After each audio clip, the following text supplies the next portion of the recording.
You're listening to the Today's Conveyancer podcast, the leading source of information for residential property lawyers in England and Wales. Don't forget to subscribe and sign up to our free newsletter at todaysconveyancer.co.uk. You can also follow us on LinkedIn and Twitter. Hello, welcome along to the latest Today's Conveyancer podcast. Today we have our usual special edition. It's the end of the second quarter of the year and we have Landmark's Property Trends Report to be thinking about. As ever, we have Rob Gurney, Managing Director of Ochresoft, and Ben Robinson, Managing Director of Landmark Estate Agency Services on the podcast. It's great to have you both on, chaps. The headline from the Property Trends Report is that we still can't buy a completion. We're still 40% down now on 2019 figures. Rob, it feels like we're a long way from getting back to a point where the market has got some semblance of normality.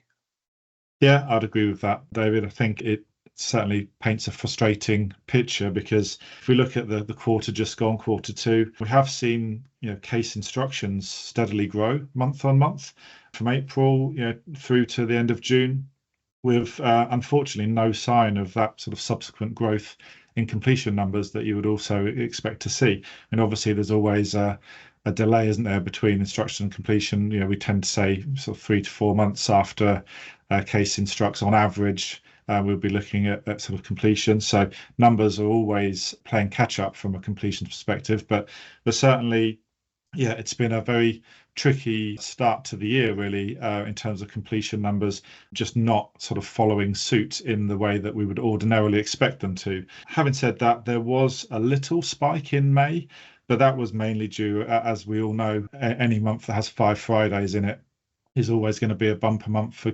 conveyancers. It wasn't a genuine recovery in May. There was a spike caused purely because of the number of Fridays.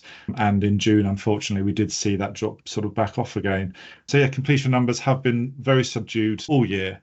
And we know ordinarily when we see such circumstances, you kind of look to the conveyancers to see if there's capacity in the market and whether it's conveyancing capacity that might be the issue here. We know categorically that's not the case this time around, simply because we know how subdued the market is as a whole, and therefore there's got to be other reasons for the lack of completions coming through. We're working backwards here because listeners might remember that the report covers listings, sold subject to contract numbers, number of searches that are ordered, and then finally completions. And there are a number of economic and actually social things to consider when we look at these figures as well, aren't there, Ben? Yeah, definitely. I think there's been a lot going on, certainly in the last couple of months, and no doubt Rob can expand on some of the things that normally impact in and around the conveyancing side. I think when you look, though, there is a disconnect. So for an agent's perspective, listings have been good. New supply, new instructions are strong, in a higher position actually than in 2019, which means stock's trying to drive up, opposite to what we've seen actually since lockdown when we came out of that, and stock was hard to come by and buyers were plenty. We're actually now seeing lots of stock and fewer buyers. As Rob mentioned, instructions to lawyers have gone up, though, because the sheer number of properties available means that is driving the physical number of agreed sales, but we're still not seeing the connection through to completion. And we've got to dive into really why that is, because at the end of the day, completion is cash for most estate agents and a lot of the property professionals, most conveyancers as well. When we look at it from an agent's view, we don't see all of the path, but we can anecdotally look to some of the things that are happening. I think when you look at there being a lot of stock and it is a buyer's market, you've got choice, so you can be fussier. So what that means is you don't have to rush into a purchase and you don't have to rush it through. There's also uncertainty because interest rates might come down. An election might mean a change in stamp duty. So do I just want to hold on to wait and see? We've anecdotally heard from brokers that they're very busy, but busy running lots of cases again. So this is in-flight transactions. They're running new examples because the interest rates have changed. So someone's looking, can I just get that payment down a little bit further? Increasing questions in and around surveys and negotiation, obviously lengthened timelines, and so increased fall through which we've seen a little bit of. But there were some positive signs, as I say, in that front end. Both listings being good and sales, the physical number of sales agreed being good. That started to die off through the quarter.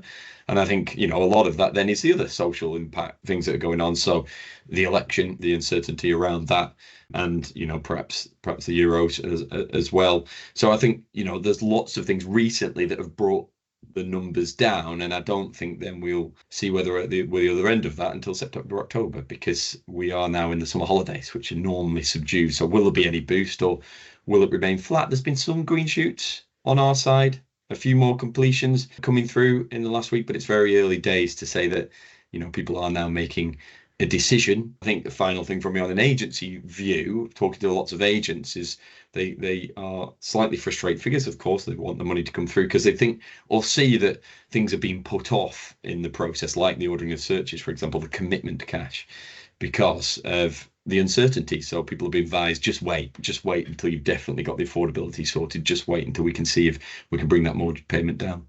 Rob, as an ex-conveyancer, you were saying that major sporting occasions, in particular the football, does have an impact. Yeah, I think so. I remember, every time there would be a World Cup come around, and every time there would be England in the Euro finals, it definitely had an impact on activity in conveyancing. And when you think that we've just obviously had that major tournament experience, and then adding on top of that the sort of the undercurrent of uncertainty and interest rates, mortgage rates, etc. I just think from a conveyancer's perspective, we probably have witnessed the perfect storm. All of those things happened kind of all at once. And as Ben has already mentioned, thankfully, we're looking to see some green shoots, and now we're out the other end. I'm chuckling to myself because we've now done this particular podcast for about 6 or 7 times. We've been looking at this report quarterly for a little while. And again, listeners will remember that we used 2019 as a benchmark of the last time we had a normal, in inverted commas, market. And thinking back to the conversations that we've had probably over the course of the last 12, 18 months, I think we've been talking about green shoots. We've been talking about potential for the market to actually take off for a little while, but we're still talking about it 12 months down the line. It still feels very frustrating. I think you're right, David, and perhaps we're just optimists on this side. But I think if you look, a lot of the early numbers are good, so that is positive. People putting the house up for sale is actually demand because it's someone making the intent to move. If you ask most agents, that they spend most of the time is thinking, how do I get more listings? How do I get more new instructions? Because I will sell them. It's just me matching up the seller's expectations of price with the buyer's expectations. You're finding that balance, and that's hard in a world where there's uncertainty, interest rates are changing, and then this disconnect to completions, which doesn't normally happen. And that's what we've been trying to dig into a little bit more, because you would expect that to flow through. Everybody would. And on average, it may be there would be variances to that, but that's just not happening.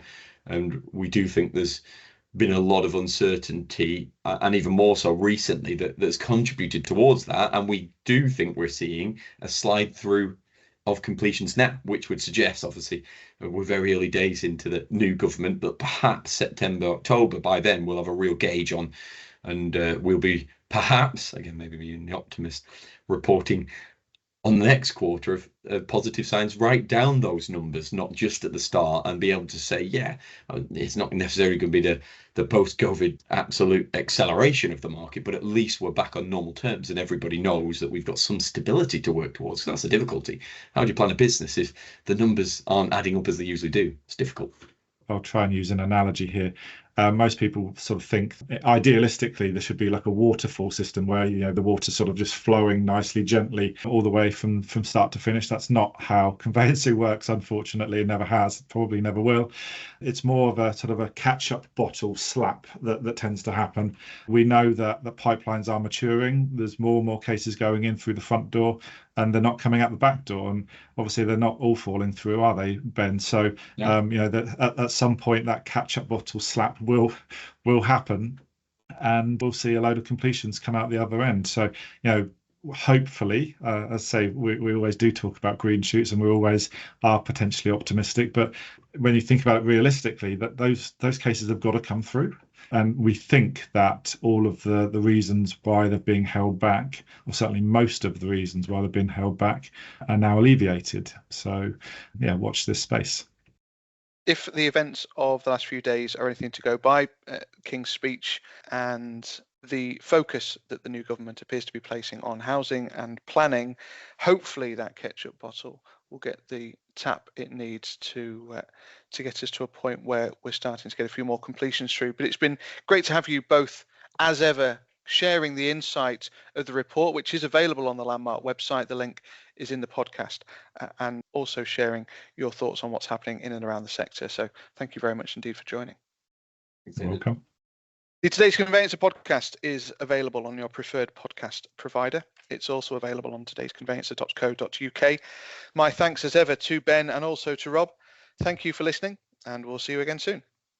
You're listening to the Today's Conveyancer podcast, the leading source of information for residential property lawyers in England and Wales. Don't forget to subscribe and sign up to our free newsletter at todaysconveyancer.co.uk. You can also follow us on LinkedIn and Twitter.